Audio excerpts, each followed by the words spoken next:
Okey,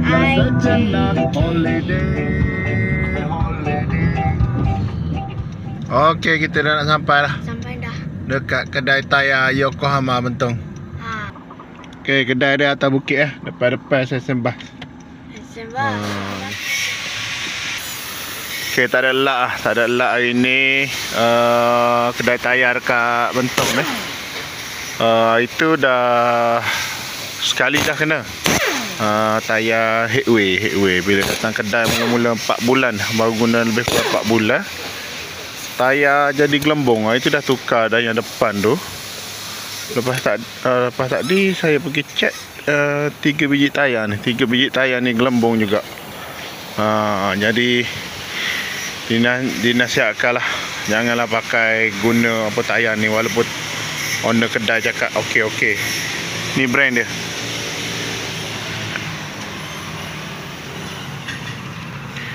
Ini dah 3 kali lah datang kedai ni.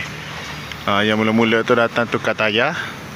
Lepas kedua takak tu return tayar tu, walaupun ada diskaun, ada waranti, tetap kita kena bayar juga 50% daripada waranti walaupun guna baru 3 bulan macam tu lah. Nanya. Ni gelembung pula. Ni kalau tengok tayar ni gelembung terus. Ni gelembung terus. Kena yang depan belah sana kita dah tukar. Jadi 1, 2, 3. Terus walaupun dia kata waranti tetap kena bayar juga. Ram jadah betul lah. Jadi tukar brand lain tu lah. Alang-alang pedak brand ni. Tapi dia kata tadi untuk brand di kereta lain tak ada pun kena. Kereta ni je. Mungkin lah tain kilang keluar tu. Maksudnya ada masalah di minggu tu. Minggu yang pengeluaran tu.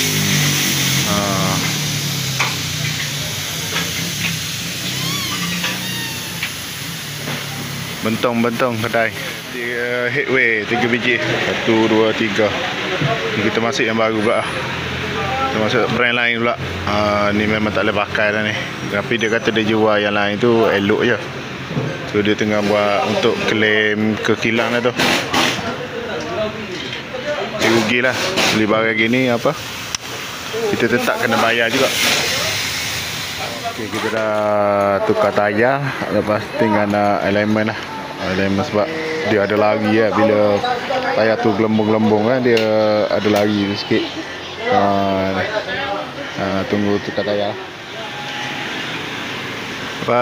Tayar yang lari tu, tayar alignment. Walaupun dia claim tetap kena bayar mahal jugalah. Dalam 300 lebih lah. 300 lebih. Oh, memang menyesal loh. Dari Kuantan mari kena banyak ni. Rugi ni dah kali kedua dah saya datang kedai ni untuk claim. Kedai dia kat Bentong. Mampus.